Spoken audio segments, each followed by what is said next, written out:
हा talk bye आनंदी या माझ्या यूट्यूब चॅनलवर आपलं स्वागत आहे. तिने अर्जुनच्या हातातील फाईल काढून घेतली आणि टेबलावर ठेवली आणि त्याच्या अजूनच जवळ आली. तिने आपले दोन्ही हात त्याच्या छातीवर ठेवले. ती त्याला आपल्या मादक डोळ्यात हरवू पाहत होती. अर्जुन हरवेल का मृणालच्या मादक सौंदर्यात? चला जाणून घेऊया. तुम ही तो हो इन हार्ट भाग 29. लेखिका आनंदी शेडके. त्याआधी जर तुम्ही माझ्या चॅनलला अजून सबस्क्राईब केलं नसेल तर नक्की सबस्क्राईब करा. चला तर मग कथेला सुरुवात करूया. हो, त्यांनीच घेतलेत ते सही करून आणि रागाने आता तुझ्या आत्याला जाब विचारायला गेले आहेत, रचनाची आई काळजीने म्हणाली. बाबांना पण काय गरज होती त्यांच्याकडे जायची? त्या लोकांनी बाबांना काही केलं तर, असं म्हणून रचना घाईघाईत त्या आत्याकडे जाण्यासाठी बाहेर पडली. आता पुढे. रचना थोड्या टेन्शनमध्येच घरातून बाहेर पडली आणि सरळ त्या आत्याच्या घराकडे निघाली. पण तिने यावेळी अनोखीलाही आपल्या बरोबर घेतलं होतं. दोघीही आत्याच्या घरी पोहोचल्या तर रचनाचे बाबा तिच्या आत्याशी आणि तिच्या मुलाशी भांडत होते. बाबा, तुम्ही इथे का का आलात इथे? मी बघितलं असतं काय करायचं ते. तुम्हाला काही त्रास झाला तर? रचना आपल्या बाबांना म्हणाली. अगं, अजून यापेक्षा काय त्रास होणार आहे? ही जिला मी माझी सख्या बहिणीपेक्षा जास्त मानली, तीच आता माझ्या कुटुंबाला रस्त्यावर आणायला निघाली आहे. माझ्या मुलीचं आयुष्य बर्बाद करायला निघाली आहे. सोडणार नाही मी तुम्हाला, जीव घेईन तुमचा. रचनाचे बाबा रागाने थरथरत म्हणाले. ए म्हाताऱ्या, आधी सरळ उभा राहा. आमचा जीव घेत आहे. तुला इथेच एका बुक्कीत आडवा करीन, तुझं घरही घेईन आणि तुझ्या या मुलीशी लग्न पण करेन, समजलं? त्या आत्याचा मुलगा मोठ्या तोरात म्हणाला. ए, जास्त बोलू नकोस. तुझी तर आता मी पोलिसात कंप्लेंटच करणार आहे. एवढे दिवस मी गप्प बसली, पण आता नाही, बघ तू. रचना रागाने त्याला धमकी देत म्हणाली. ए पोरी, तुझ्या बापाला आधी सांभाळ जा आणि मग पोलिसात जा. आम्ही नव्हतो आलो तुझ्याशी भांडायला, तुझा बापच आला आहे इथे. आम्ही कंप्लेंट केली ना तर तुझा हा आजारी बाप जेलमध्ये जाईल. घेऊन जायला, आत्या म्हणाली. तुम्ही आम्हाला घर खाली करायची नोटीस का पाठवली आहे? मी सांगितलं ना तुमचे पैसे देणार म्हणून. किती लालची आहात तुम्ही लोक पैशाचे, रचना रागाने म्हणाली. हो आहोत. दिला आहे ना तुला 1 महिना. आम्हाला काय करायचं ते आम्ही करतोय. 1 महिन्यामध्ये 15 दिवसच राहिले आहेत, त्याकडे लक्ष दे. नाहीतर असंही मी तुला सून करून घ्यायला तयारच आहे, आत्या हसत म्हणाली.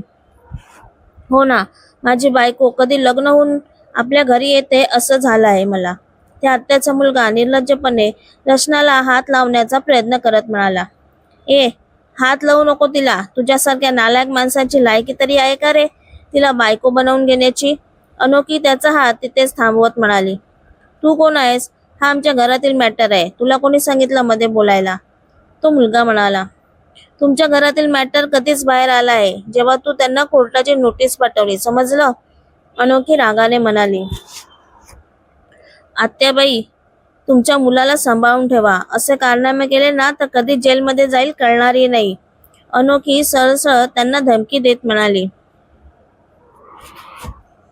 ए रचना, तुझ्या या बापाला आणि तुझ्या मैत्रिणीला घेऊन जा इथून. मला माझ्या घरात उगाच तमाशा नको आहे. इज्जत आहे आमची इथे, ती तुमच्यामुळे खराब व्हायला नको, आत्या म्हणाली. दुसऱ्याची इज्जत खराब करताना लाज नाही वाटत का हो आत्या तुम्हाला? हा तुमचा नालायक मुलगा भर रस्त्यात जेव्हा तिचा हात पकडतो तेव्हा तिची इज्जत खराब होत नाही का? तुमच्या तोंडून नाही शोभत हो आत्या या इज्जतीच्या गोष्टी, अनोखी रागाने म्हणाली. ए, तो मुलगा रागाने अनोखीच्या अंगावर धावून जात होता. तेवढ्यात त्याच्या आईने त्याला थांबवले. हा, ये ना ये. थोडं जरी माझ्या अंगाला स्पर्श झाला असता ना तर तू गेलाच असता आज जेलमध्ये. यापुढे जर रचनाला आणि तिच्या आईबाबांना त्रास दिला ना तर बाकी तुझी आई समजदार आहेच. चल रचना, अनोखी म्हणाली आणि मोठ्या तोऱ्यात बाहेर पडली. रचनाही आपल्या बाबांना घेऊन अनोखीच्या मागून बाहेर पडली. आता सध्या तरी ती आत्या आणि तिच्या त्या मुलाकडे जाणाऱ्या त्या तिघांकडे रागाने बघण्याशिवाय दुसरा पर्याय नव्हता. अनु यार, तू चांगलंच ऐकवलं त्याला, रचना खुश होत म्हणाली. अगं, अशा लोकांशी असंच बोलायचं असतं. आपण सभ्यपणा दाखवला ना तर जरा जास्तच करतात हे लोक. अनोखी हसत म्हणाली. अगं पण बाळा, तुला त्याने काही केलं तर? रचनाचे बाबा काळजीने अनोखीला म्हणाले. काही करत नाही काका. अशा लोकांना घाबरून राहिलं की अजूनच घाबरवतात. आणि मी आता त्याला जी धमकी दिली आहे ना, त्यामुळे तो मला हात लावायची हिंमतही करणार नाही. अनोखी हसत म्हणाली. थोड्या वेळाने रचना आणि तिच्या बाबांना घरी सोडून अनोखी ही आपल्या रूमवर निघून गेली. दुसऱ्या दिवशी अर्जुन बरा झाला होता. तो ऑफिसला जायला तयार झाला होता आणि खाली आला.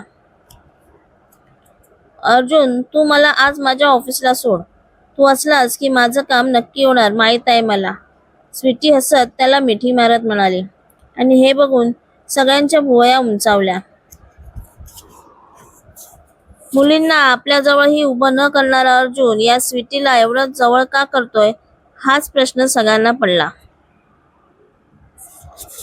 बघितलं, मी सांगितलं होतं ना, लवकरात लवकर त्याच्याशी बोला, नाहीतर हा तिसऱ्याच कोणाला तरी घरी घेऊन येईल. बघा, आणली त्याने. तुम्ही माझं ऐकतच नाही. रुक्मिणीबाई रागानेच बाजूला बसलेल्या कृष्णराव यांच्या कानात फुसफुसल्या. अगं हो, तू काही विचार करू नकोस. ती त्याची नुसती मैत्रिणी असेल. कृष्णराव म्हणाले.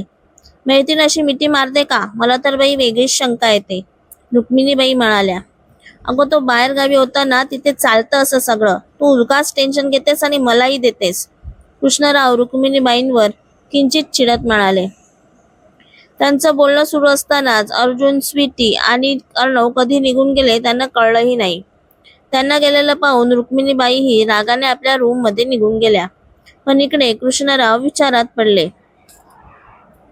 खरंच असं असेल का? या दोघांचं काही प्रेम प्रकरण तर नाही ना? पण अर्जुन आपल्याला सांगितल्याशिवाय असं काही करणार नाही असा विश्वासही होता त्यांना. इकडे स्वीटीला तिच्या कामाच्या ठिकाणी सोडून अर्जुन आणि अर्णवही ऑफिसला जायला निघाले. अर्णवलाही तोच प्रश्न सतावत होता जो रुक्मिणीबाई आणि कृष्णराव यांना त्रास देत होता. काय रे, आज एवढा शांत शांत का आहेस? नेहमीच तर बडबड करत असतोस. अर्णवला शांत बसलेला बघून अर्जुनने विचारलं. काही नाही, असंच. आज तुझी स्वीटी होती ना बडबड करायला, म्हणून विचार केला आपण शांतच राहावं. नाहीतर आमच्या दोघांची बडबड ऐकून तुझं डोकं दुखायचं. अर्णव आपला हसू दाबत म्हणाला. हो, तेही आहे. ती स्वीटी पण ना तुझ्यासारखीच खूप बडबडी आहे. अर्जुन म्हणाला. पण ब्रो, तुझी गर्लफ्रेंड आहे, पण तू मला सांगितलंही नाहीस. अर्णव तोंड फुगवत म्हणाला. व्हॉट? माझी गर्लफ्रेंड कोण? तुला तर चांगलंच माहित आहे अर्णव, मला या सगळ्या गोष्टीमध्ये काहीच इंटरेस्ट नाही. मला तर असं वाटतं काही लोक प्रेम करून आपला वेळ वाया घालवतात. अर्जुन तोंड वाकडं करत म्हणाला. मग स्वीटीचं काय? ती तुझी गर्लफ्रेंड नाही? अर्णव आपली शंका दूर करण्याचा प्रयत्न करत विचारलं. स्वीटी आणि माझी गर्लफ्रेंड? अर्जुन एक भुवई वर करत अर्णवकडे बघत विचारलं. हा, म्हणजे मला तसं वाटलं. अर्णव आपली नजर चोरत हळूच म्हणाला. She is like my little sister to me. काहीही विचार करतोस तू? अर्जुन अर्णवकडे थोड्याशा रागाने बघत म्हणाला. अर्णवचं वाक्य ऐकून जसं अर्णव के दिल को जैसे सुकून मिल गया असं होतं. अर्णवच्या मनात तर आनंदाच्या उकळ्या फुटत होत्या. कालपासून पडलेल्या प्रश्नाचं उत्तर त्याला असा काही आनंद देऊन गेला होता की तो शब्दातून व्यक्त होण्यासारखंच नव्हतं. अनोखी आणि रचनाही ऑफिसला आल्या होत्या. लवकरात लवकर पैशांची जमवाजमव करणं गरजेचं होतं. अनु, तू परत एकदा अर्णव सरांना आठवण करून दे ना लोन बद्दल. बघ काय बोलतात ते. रचना म्हणाली. हो, तू काळजी करू नको, मी बोलते त्यांच्याशी. अनोखी म्हणाली. इकडे अर्जुन ऑफिसमध्ये येताच मृणाल ही त्याच्या ऑफिसमध्ये आली होती. आज तिचा लुक काहीतरी वेगळाच होता. आज ती नी लेंथ ब्लॅक कलरचा ड्रेस घालून आली होती. ब्लॅक कलर तिच्या रंगावर खूपच खुलून दिसत होता. तिला कोणीही बघताच घायाळच झालं असतं असा तिचा मादक पेहराव होता. ऑफिसच्या आतमध्ये प्रवेश करताच सगळे तिच्याकडे आवासून बघत होते. ए अनु, मृणाल मॅडम बघ आज खूपच सुंदर दिसत आहेत. आज अर्जुन सर यांना बघून नक्कीच घायाळ होणार असं वाटतंय, रचना म्हणाली. सुंदर तर दिसत आहे, पण मला वाटतं बाहेरच्या सुंदरतेपेक्षा हृदयाचं सौंदर्य जास्त महत्वाचं असतं, अनोखी तोंड वाकडं करत म्हणाली. आणि असंही आपल्याला काय करायचं आहे, घायाळ होणारा होईलच, अनोखी म्हणाली आणि आपल्या कामाला लागली. आपल्या सँडलच्या हिलचा आवाज करत मृणाल अर्जुनच्या केबिन जवळ आली. तिथे बसलेल्या स्टाफ वर तिने एकदम तोऱ्यात नजर फिरवली आणि अर्जुनच्या केबिनचा दरवाजा वाजवला. Yes, come in. आतून अर्जुनचा आवाज आला आणि मृणाल आतमध्ये गेली. अर्जुन आपल्या कामात बिझी होता. त्याने साधी मान वर करूनही बघण्याची तसदी घेतली नव्हती. हे अर्जुन, कसा आहेस? मृणालने आपल्या मादक आवाजात विचारलं आणि अर्जुनने तिच्याकडे बघितलं.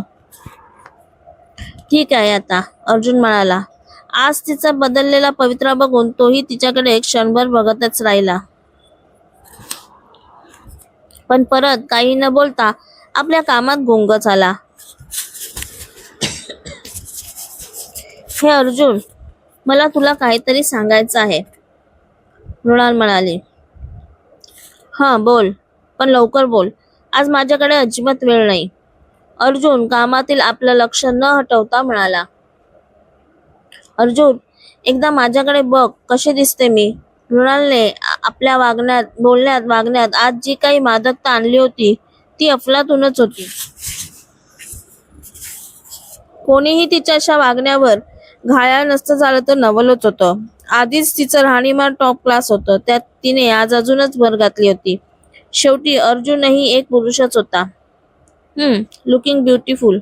पण हे विचारायला आणि गप्पा मारायला तू इथे आली असशील तर मला अजिबात वेळ नाही, अर्जुन म्हणाला. अर्जुन, प्लीज लिसन ना. मी तुझा जास्त वेळ नाही घेणार, फक्त 5 मिनिटं दे मला तुझी, प्लीज, अर्जुन म्हणाला. मृणाल म्हणाली.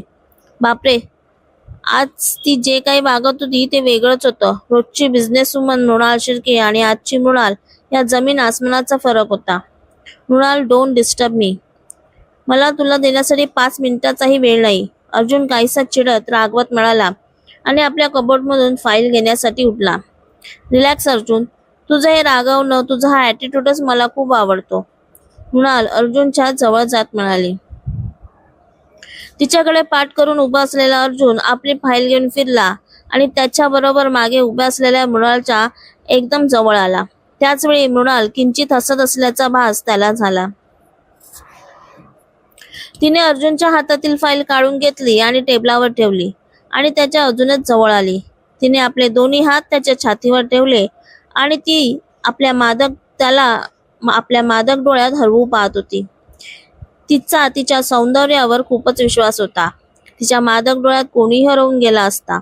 तिने अर्जुनचा एक हात घेऊन आपल्या कमरेवर ठेवला. I love you Arjun, I love you so much. खरं तर मी तुला मिळालेलं कॉन्ट्रॅक्ट माझ्याकडे परत मिळवण्यासाठी इथे आले होते. तुझ्याबरोबर काम करायचं नाटक करत होते, पण मी कधी तुझ्या प्रेमात पडले मला कळलंच नाही, ती त्याच्या डोळ्यात बघत म्हणाली. मला माहित आहे तुलाही मी खूप आवडते. माझं हे असं सौंदर्य कोणी माझ्या प्रेमात पडणार नाही असं होणारच नाही, पण मी तुझ्या प्रेमात पडले Arjun. Really, I love you so much. Mrinal आपली मादक नजरेत त्याला कैद ठेवून आपले ओठ त्याच्या चेहऱ्याकडे नेत म्हणाली. अर्जुन, अर्जुन, अर्जुन. कसा रिॲक्ट होईल तो आता? मृणालने टाकलेल्या आपल्या सौंदर्याच्या जाळात तो फसेल का? कथेचा हा भाग तुम्हाला कसा वाटला ते नक्की सांगा. कथेचा हा भाग आवडला असल्यास आपल्या मैत्रिणींबरोबर शेअर करायला विसरू नका. ही कथा तुम्हाला कशी वाटली ते नक्की कमेंटमध्ये सांगा. कथेचा पुढचा भाग ऐकण्यासाठी चॅनलला सबस्क्राईब करा. कथेचे भाग आठवड्याच्या दर सोमवार, गुरुवार आणि शनिवार या दिवशी येतील. भेटूया पुढच्या भागात. धन्यवाद.